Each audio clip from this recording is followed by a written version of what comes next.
Once upon a time, there were 3 very different little girls who grew up to be 3 very different women with 3 things in common. They're brilliant, they're beautiful, and they don't work for Verbal Diorama. But I do, so you're stuck with me instead, sorry. In a world overflowing with movies, we need a hero. Someone to separate the bad from the good.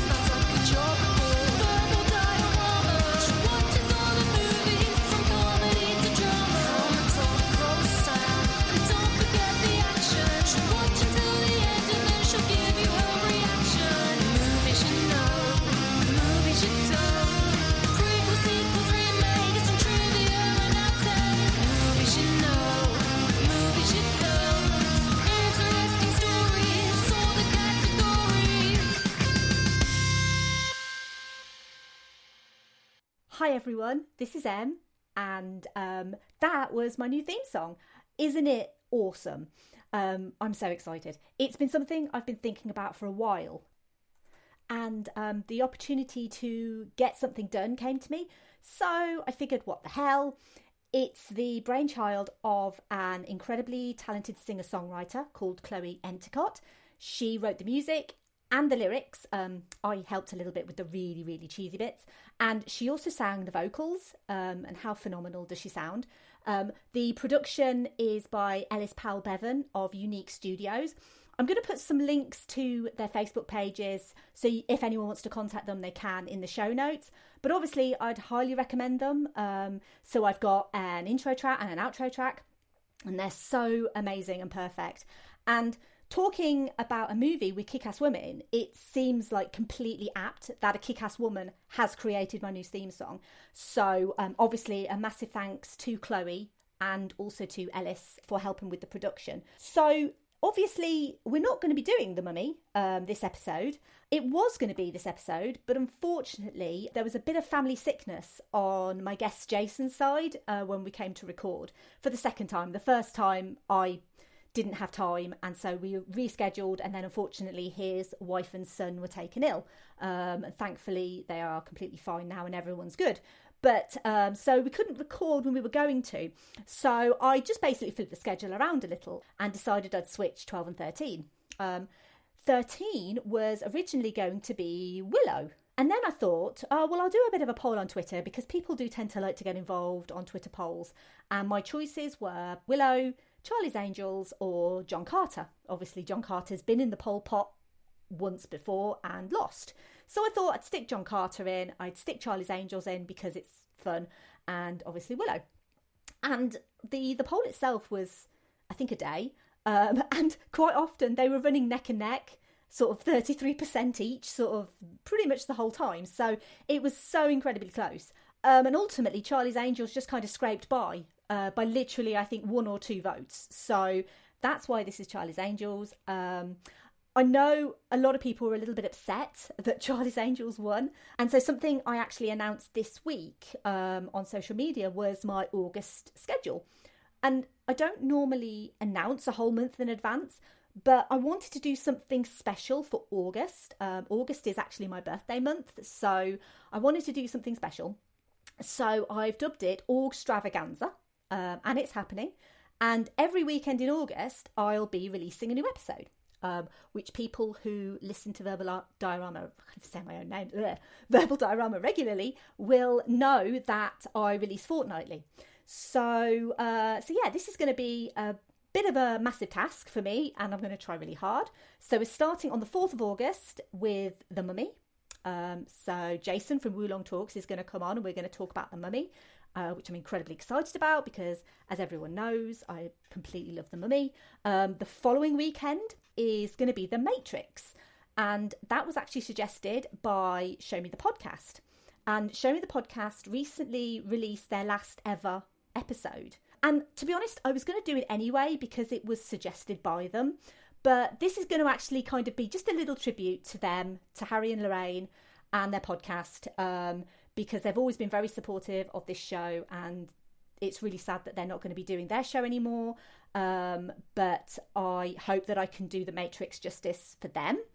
And the week after The Matrix, John Carter is coming to Verbal Diorama. He's obviously been mooted a few times, but he's finally going to be here. He's going to be making an appearance. And I know that's going to make a few people very happy, because a lot of people ask me, when are you going to do John Carter? So I'm going to do John Carter. And the weekend after John Carter, I will be doing Willow, which also makes a lot of people happy, including myself, because I wanted to do it originally. And then there's a final Saturday in August, and I'm going to be releasing an episode that Saturday, and I'm going to be keeping it a surprise. What I can tell you is it's one of the greatest animated movies ever made. So that's the first thing.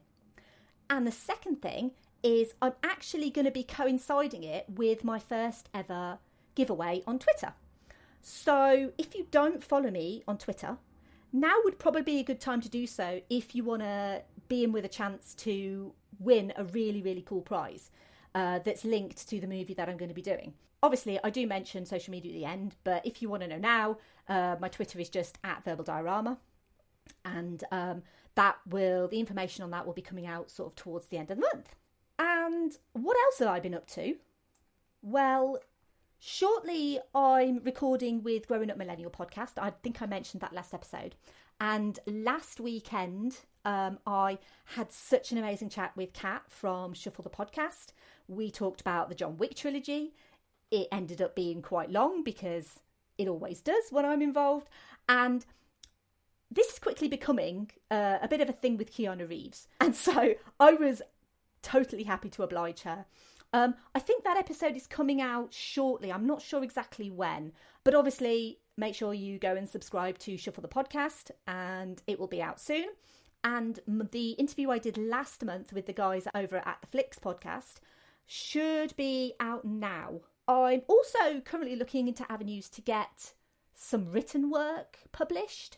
I've got a couple of ideas that I'm currently mooting, more kind of articles than reviews, because I'm not really the best reviewer, being completely honest, but I'm interested in the making of movies. I'm not really interested in giving my opinion per se, but I'd like the idea of writing articles.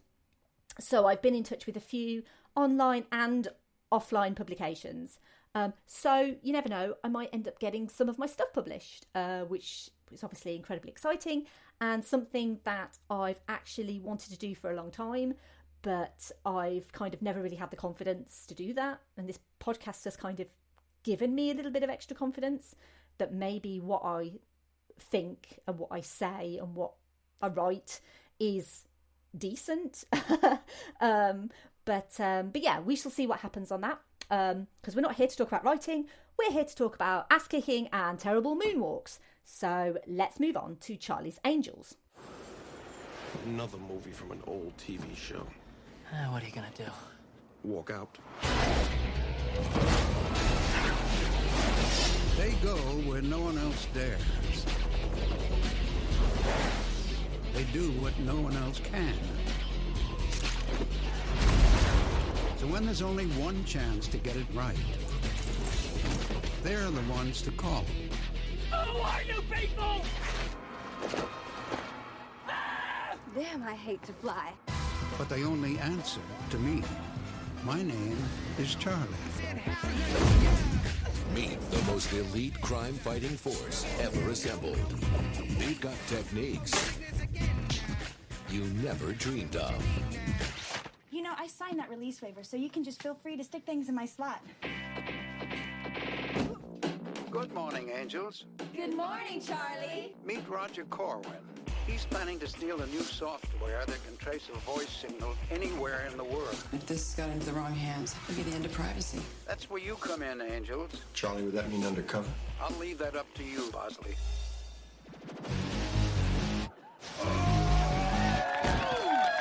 Oh, boy. Columbia Pictures presents $1,000, the girl catches him. a new breed of knockout. Hi, Pete. How are you? I'm good. I just... Could you hold on a second? It's just been kind of crazy this week at work. Cameron Diaz. I'm like a virgin, you know? I mean, it's my first time. Here.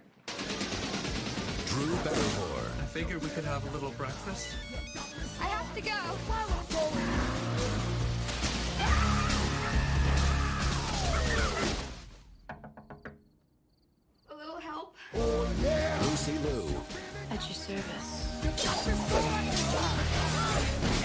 Bill Murray.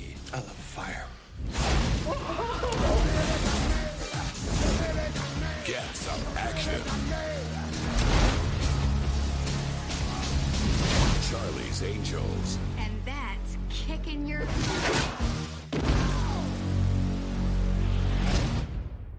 Little summary of the plot.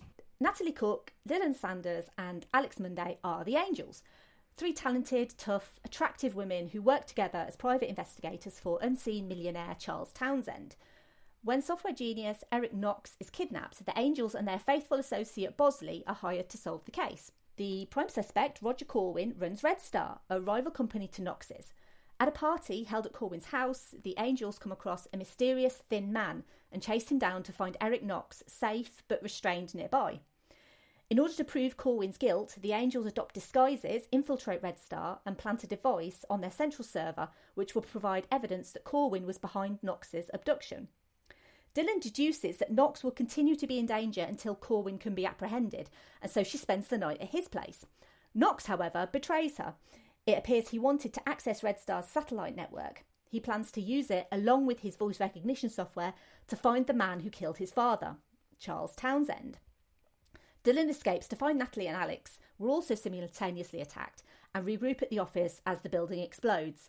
Bosley has been abducted by Knox's associate Vivian Wood and is being held at a remote location. The Angels manage to find Bosley's location, rescue him and fight the guards to get to Knox. Knox discovers Charlie's whereabouts and sets out in a helicopter to find him. The Angels manage to stow away on the helicopter and reprogram the missiles from location to heat-seeking. The missile, when fired, turns on Knox and the helicopter blows up as the Angels jump to their safety on the beach of Charlie's signal. Seeing an opportunity to meet their employer, the Angels enter the beach hut only to find it empty. As they regroup with Bosley later, Charlie calls them and informs them he didn't kill Knox's father. Dylan asks if they'll ever meet him and he coolly denies it, walking away from them in the background. Right, so let's talk about Charlie's Angels. So we've got a pretty stellar cast in this movie. We have Cameron Diaz as Natalie Cook, Drew Barrymore as Dylan Sanders, Lucy Liu as Alex Munday, Bill Murray as Bosley, Sam Rockwell as Eric Knox, Kelly Lynch as Vivian Wood, Tim Curry as Roger Corwin, and Crispin Glover as the Thin Man. The movie was released on the 22nd of October 2000 in the US and the 24th of November 2000 in the UK. The budget for the movie was $93 million and it ended up grossing $264 million worldwide. So, first things first, this movie was a massive hit. It was directed by McGee, who at the point was known for his music video direction. He actually went on, so this was his directorial debut. He went on to direct the sequel, Charlie's Angels Full Throttle. He went on to do Terminator Salvation, which wasn't brilliant. He also directed The Duff, which I think is actually a really funny teen comedy. And most recently, the most recent thing I know that he did was the Amy Schumer comedy, I Feel Pretty. The movie was written by Ryan Rowe and Ed Solomon and John August. Now, only these 3 were credited, but there were countless uncredited writers and loads of rewrites on this movie. So, it was produced by Flower Films, which is owned by Drew Barrymore and her business partner Nancy Juvonen. Flower Films was founded in 1995. They also produced Never Been Kissed. They did Donnie Darko, 50 First Dates, Music and Lyrics, and most recently they will be doing the 2019 continuation of Charlie's Angels, the brand new movie that's due out at the end of the year, that's directed by Elizabeth Banks. So the road to getting Charlie's Angels to the silver screen was long and convoluted. The stories from the production aren't pretty and involve purported physical altercations and arguments on set. The script was rewritten multiple times by countless screenwriters, and all 3 actresses spent months training in martial arts, and they were doing 8 hours a day every day. And they were trained by a Chinese martial arts expert, Cheung-Yan Yuan, who they dubbed the Master. Now, it's important to note they didn't do all of their own stunts, but they needed to be physically able to perform to a high standard. watching this movie, it's very apparent that they have a very high level of physical fitness. And just sort of from a personal point of view, I trained as a kickboxer for years to red belt standard. So I've got a fair idea of the physicality required for the high kicks and jump kicks, and just how much kind of core strength you need to have to not only kind of perform these kind of kicks, but also to make them look fairly realistic and to make them look good. Because like most things, the better it looks, the more skill is actually required. It's kind of like, you know, if it looks easy, it's definitely not easy. And this film gets quite a lot of ridicule, and I think it did back in the day, for its use of wire fu. However, I also, as part of this episode, watched the sequel. And if you compare this movie and the wire fu to the sequel, this movie has so much more kind of proper physical martial arts. The wire fu in the sequel is so much more prevalent and kind of a little bit off-putting, really. The actual phrase wire fu kind of came into the Western mainstream the year prior in The Matrix, which I mentioned is going to be coming up shortly. But wire fu, as it stands, is still really physically demanding, because you have to be suspended by wire harnesses, and you've also got to have that really necessary core strength to stay in a position for long periods of time. Now, I'm not a martial arts expert, you know, I'm not a black belt, but I do know what goes into the training of the martial arts that I did. And I know it's not easy, and I know it takes so much out of you. So honestly, from my point of view, I look at this movie and I just have so much respect for these women, because they clearly trained really hard and they make it look really good. You know, and it's just little things like the angle that they can actually kick is, it takes months and months to sort of train your body. And I know that, you know, Cameron Diaz, for example, was a trained dancer. So she obviously does have that ability already. She has a very flexible body. But it takes a lot to actually do this sort of martial arts. So I just have utmost respect for them, because they make it look really good. Some of it does look a little far-fetched, especially where the wires are concerned. There's one scene in particular where it's very clear that a wire is kind of pulling their legs up to kind of give them this kind of kick stance, which just looks completely ridiculous. But again, personally, the wire fu is something the sequel suffers from way more. I mentioned arguments and the physical altercations. Interestingly, both seem to come from Bill Murray. And Bill Murray's a man who I think movie lovers everywhere, he has a lot of respect from that community, you know, both as a comedian and a general all-round actor and performer. But he and McG, the director, did not get on at all. McG actually claimed afterwards that he had a discussion with Bill Murray, and it ended with Bill Murray headbutting him. Something that Murray has always denied, but it's quite clear that neither have a particular amount of love for each other. And in addition, it's also claimed that Bill Murray and Lucy Liu didn't get on. There are some sources that claim that he insulted her acting ability, and so she retorted and called him some names. She's kind of always downplayed that in other interviews, and she's kind of always sort of remained quite professional about that. But, you know, let's be honest, I doubt she sends him Christmas cards. They clearly did not get on either. You'll notice that in the sequel, Bill Murray's Bosley is not in it. He's replaced by Bernie Mac. And also, the whereabouts of his Bosley are not mentioned at all. So, yeah, it was obvious that for the sequel, Bill Murray was not going to be returning. I want to talk a little bit about Drew Barrymore, because Drew Barrymore is someone who I personally find incredibly inspiring. Not just as an actress and producer, but also as a person. And for those unaware, I mean, there may be people who are unaware of Drew Barrymore's story and her history. So the Barrymore name has been associated to Hollywood for generations. Her grandfather was John Barrymore. He was a very well-received silent movie actor and probably one of the most influential of his day. Her father, John Drew Barrymore, her great-aunt Ethel Barrymore and her great-uncle Lionel Barrymore were all had careers in Hollywood. Her godfather is none other than Steven Spielberg.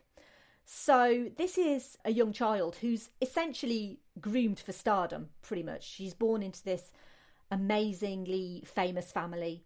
And in fact, when she was 11 months old, she starred in her first commercial.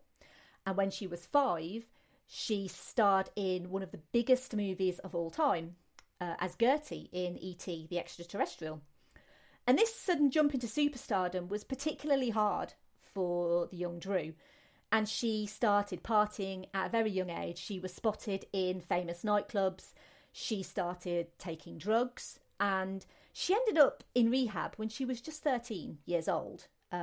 She attempted suicide when she was 14 and ended up back in rehab.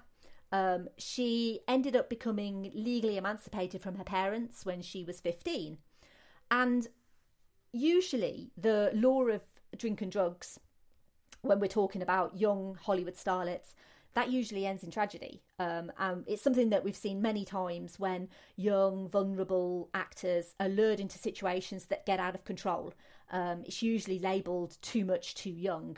And it would have been so easy for the young Drew Barrymore to be one such statistic of this young Hollywood starlet who had it all, lured by the call of drink and drugs, and something terrible happened, because so often that's what does happen. And the wonderful thing about Drew Barrymore is she turned her life around.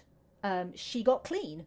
She started getting acting roles, and she started to get people talking again, not for her personal life, although she did have a very tumultuous personal life when she was a young woman, but more so for her role choices and her general kind of great performances.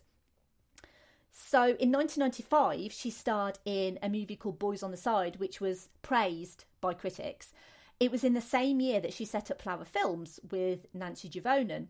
And in 1999, they produced their first movie, which was Never Been Kissed, which was a massive commercial success, not so much a critical success, but Barrymore specifically was praised for her comic timing in that movie. And it is a sweet movie. It's not one of my favourites, but I appreciate it for its general sweetness.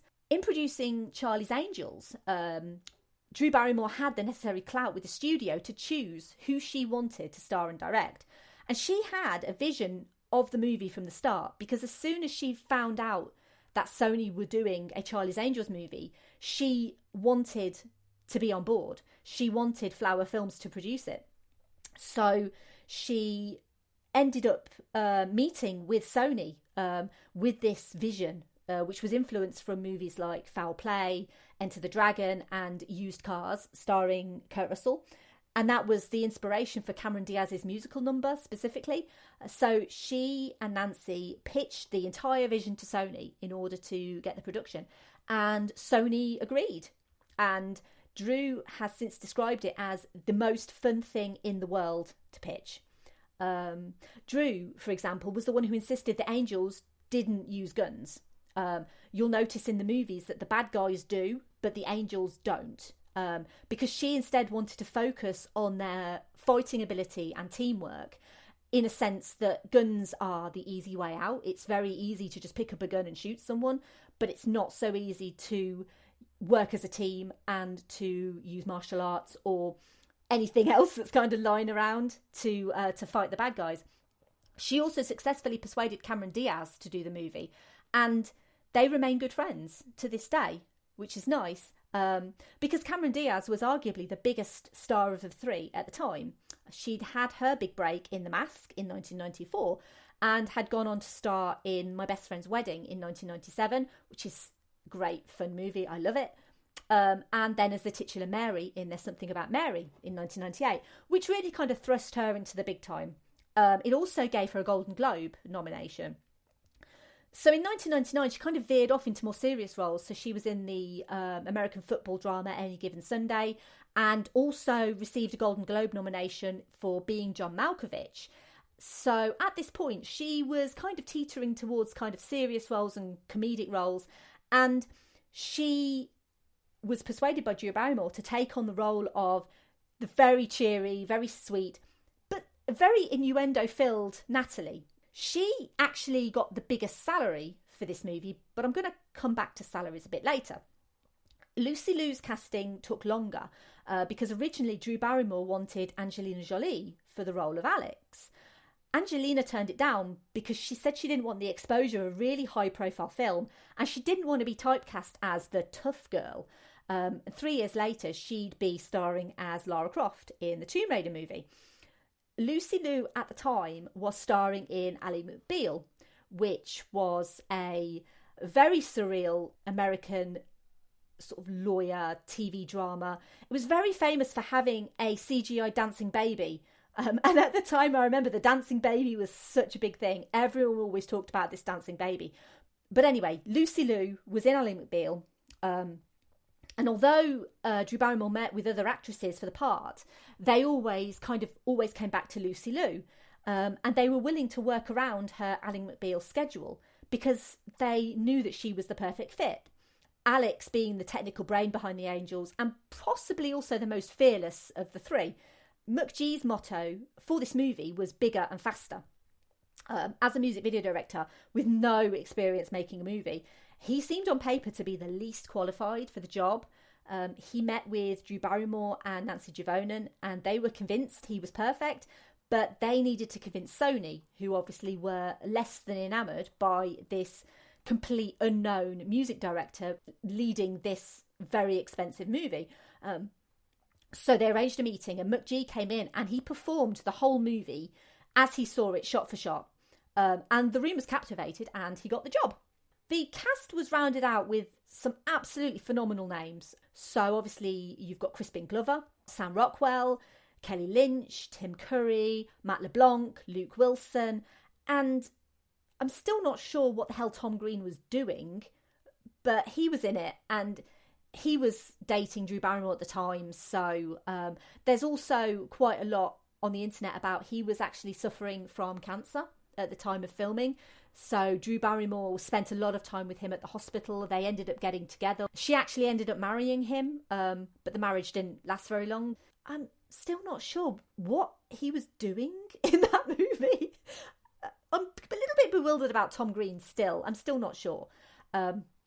Anyway, I mentioned earlier about salaries. So, women getting paid less than men is something that's not only been going on in Hollywood, it's been going on worldwide for a long, long time. And in this movie, there is a massive pay disparity. And it's not between women and men, it's between the women. So Cameron Diaz received the biggest paycheck. She ended up getting $12 million for the role of Natalie. And Drew ended up getting $9 million. But Drew Barrymore was also the producer, so ended up with a slice of the profits. So it's claimed that Drew Barrymore ended up making about $40 million. Now, Lucy Liu, in comparison to Cameron Diaz and Drew Barrymore, was paid $1 million. I'm just going to let that sit with you. $1 million.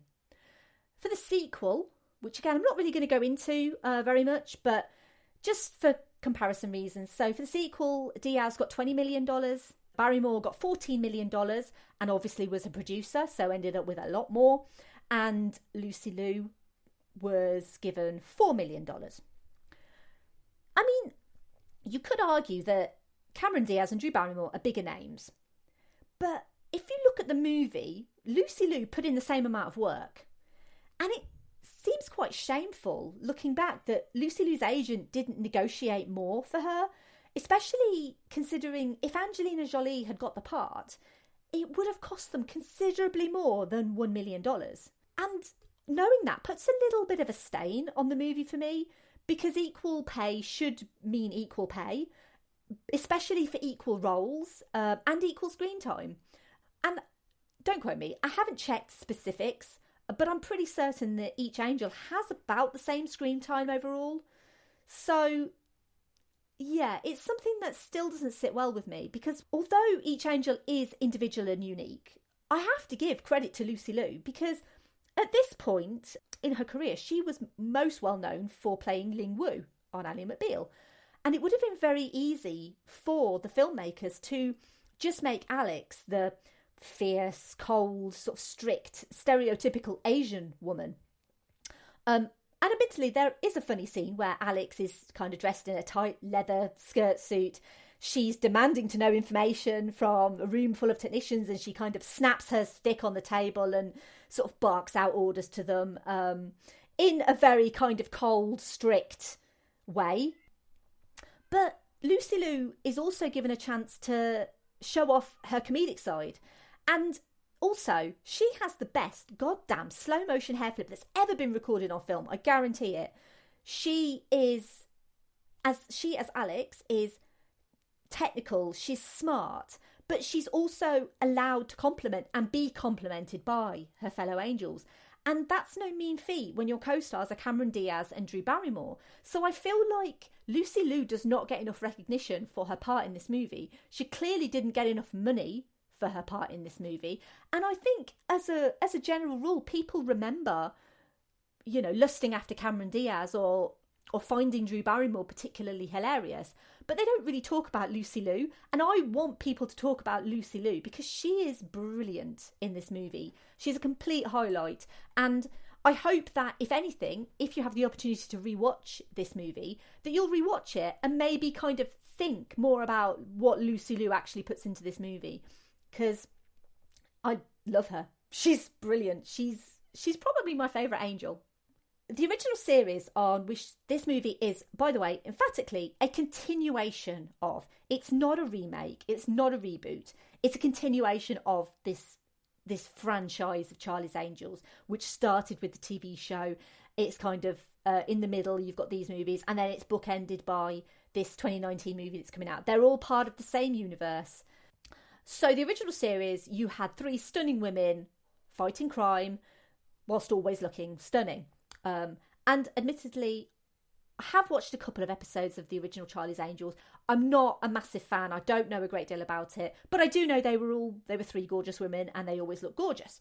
And whilst this movie is directed and written by men, the personality and attitude of Drew Barrymore just runs through the veins of this movie. And I kind of feel like without Drew Barrymore's influence as a producer, this movie would have probably just been 3 gorgeous women looking gorgeous while doing things gorgeously. And that's not to say these actresses aren't gorgeous, because they are. But they also have these fully rounded characters of, you know, they are clumsy, you know, they are naive. Sometimes they're a little ditzy. They make mistakes. Dylan trusts Knox when we then realise that Knox has been the bad guy all along.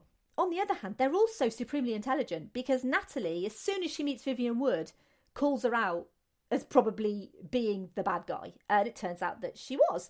So they're intelligent, they're resourceful, they're strong, funny and resilient. The movie embraces the campy nature of the TV show. The if it ain't broke, don't fix it mentality really works. The action scenes work quite happily with the comedy scenes. And not everything has to be kind of a dark, gritty update. You know, this movie is really bright and really colourful, and each actress really plays to her strengths, even when, and almost especially when, the strength is their attractiveness. You know, they're capable, but feminine. And these qualities don't need to be mutually exclusive. They are a team. You know, there's not one leader. Obviously, they all listen to Charlie and they all do what Charlie says. But they don't have a leader among them. They are a team. They listen to each other. They discuss the best course of action. They might not agree with each other, but the focus of the movie is on these 3 women. It's not on one woman in particular. It's on all 3. I'm going to talk about the male gaze, because I'm going to have to talk about the male gaze. So if you don't know what the male gaze is, it's basically when the camera lingers a little too long on a woman's breasts or bum, or a specific shot is focused on a particular area. It's something Michael Bay knows a lot about. So watch one of his movies, like Transformers, and you'll get what I mean. And this movie has the male gaze in spades. So you've got, for example, there's a scene where the 3 actresses are emerging from the water in wetsuits. And Cameron Diaz zips down her wetsuit, specifically walking towards the camera. She kind of zips it down her chest, sort of to her navel. And It's a completely not subtle tease to the audience, nor is any other attempt by McGee to concentrate the camera on either of these women, because they all get the treatment, not just Cameron Diaz. And honestly, the movie just about gets away with it. I kind of feel at this point, if Drew Barrymore didn't want these scenes in her movie, they wouldn't be in there. I think she's smart enough to know that the movie had to work for both women and men. And personally, I kind of feel like it does. I can't speak for men because I'm not one, but as a woman, it works. And if I was thinking like a man, then I think it would work if I was a man. And the way I know that doesn't make any sense, but as a man, you would want to be with these women. Literally any one of them you would want to be with. And as a woman, literally anyone you would want to be. So I think she kind of knows that sometimes you have to kind of titillate your audience a little bit in order to make a mass appeal to sort of both sexes. Drew Barrymore is actually quoted as saying, "My biggest hope for this film is that people will feel like they could be an angel. All it takes is belief in yourself and the willingness to go the distance in whatever it is that you want to do." But wait, this is a female-led action movie. I didn't think those made money. But they do. I mention this because for a long time we've been waiting for a Black Widow movie.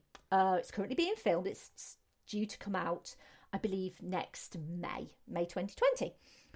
The reason why we've been waiting so long for Black Widow, and pretty much for most female-led superhero movies, is this sort of weird belief that female-led action movies don't sell and people don't want to see them. And it's something that has been sort of contradicted. Literally every single time a new movie comes out with a woman in the lead, it makes a load of money. But Charlie's Angels came out 19 years ago and it did phenomenally well. The movie's not rocket science, and it never claims to be. It appeals to a mass audience. And this was before you had the likes of Resident Evil, Tomb Raider, as I mentioned with Angelina Jolie before, Kill Bill, Underworld, The Hunger Games. And then, yeah, like Elektra and Catwoman didn't do brilliantly, but it's because they were duff films. It's nothing to do with the women who were the lead actresses at all. The main problem this movie has, I think, is it's largely forgettable. The action itself feels a little bit dated. Most people want realistic fight scenes nowadays. They want long takes that are meticulously choreographed, whereas McGee's style of sort of multiple cuts through fight scenes probably doesn't really work for a modern audience. And people don't want waifu. Waifu is seen as dated nowadays. If you're going to do a fight scene that looks maybe a little bit unrealistic, you might choose to do it in CGI. Now, I am always a big advocate for practical effects over CGI effects, but where you've got very unrealistic fight scenes, such as the likes that are used with waifu, it's almost like an uncanny valley effect for me. Is it looks so unrealistic that you realise it could never happen in real life, because gravity doesn't work like that. And it doesn't make sense if you think of it logically and scientifically. In many ways, a CG fight actually kind of works a little bit better when you're talking about practical fight scenes when they're quite elaborate versus sort of CG. But I will always kind of go back to, if it is a practical fight scene that is realistic and it's logical and it's not two superheroes sort of going off against each other, that a practical fight scene will 100% always be better than a CGI fight scene. Also, I'm going to mention the moonwalk, because we want a proper moonwalk. Do you hear me, Drew? I've been trying to find out why Drew Barrymore doesn't do a proper moonwalk. There's a scene where she is basically fighting against, I think, 6 goons. She has her hands tied behind her back, and she basically says, "I'm going to kick all your asses with my hands tied behind my back, and then I'm going to moonwalk out of the room." And so she kicks all of her asses with her hands tied behind her back, and then she just kind of backwards struts out the room. And it's not a moonwalk. It literally just doesn't look anything like a moonwalk. So I tried to find out why. And I think it was literally Drew Barrymore's attempt, and it was left in for comedy value because it is quite funny, but it's not a moonwalk. I want to briefly mention the soundtrack because Independent Women Part 1 is the song of the generation. And the soundtrack as a whole is awesome. You've got Blur, The Prodigy, Fatboy Slim. I mean, this is like 1999/2000s jam, literally. It's the music that was like in all of the parties that were going on at the time. So it does age the movie a little because it's that kind of era. But for me, it's just a wonderful soundtrack because it brings back so many fantastic memories of that time in my life. Charlie's Angels Full Throttle, which I have mentioned a couple of times, came out in 2003. As I said, it has way more waifu.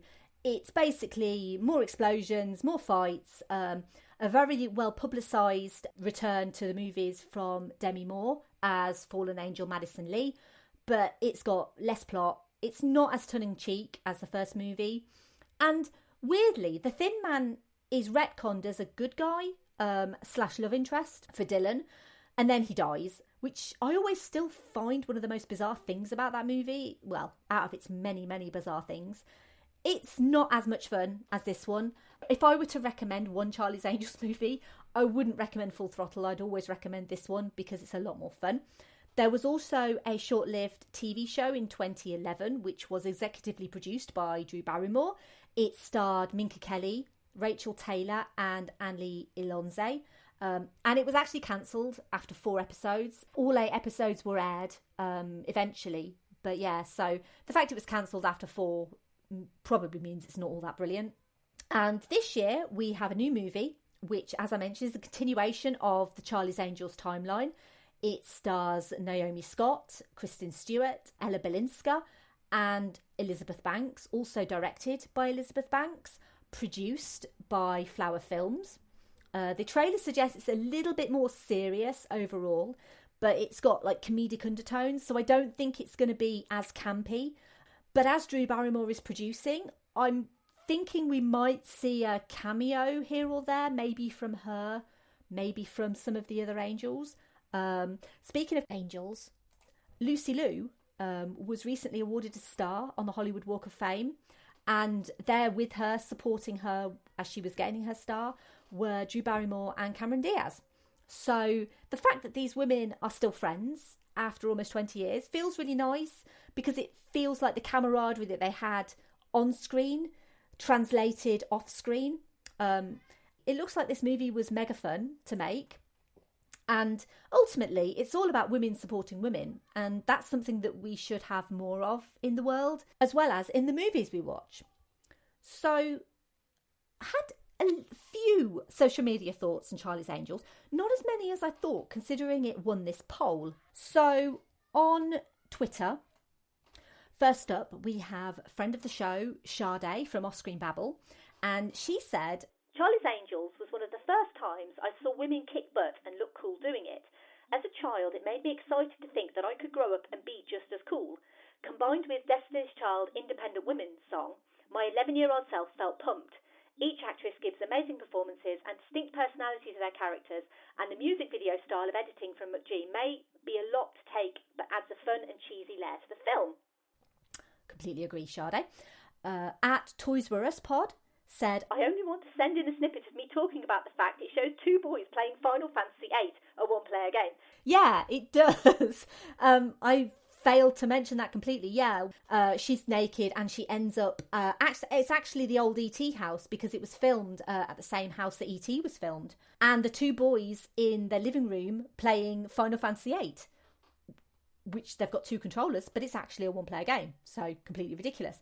At False Starts Pod said, I've got a soft spot for it. It's a stupid and bad movie, I know, but it's fun. The worst part about it is Drew Barrymore's moonwalk. Yeah, it is. It was False Starts Pod who actually asked me, did I know why it wasn't a moonwalk? And obviously I don't. As I said, it's probably just the actress doing it for fun. And at Snark House of said, I loved it. It was super fun.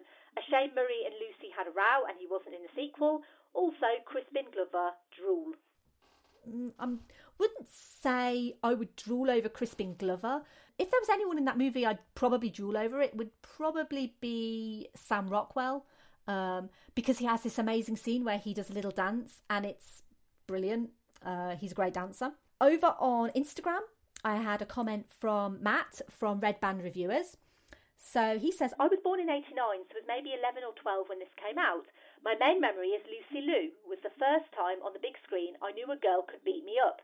I'd seen it with Buffy on the small screen, but this might be the first film to show me that.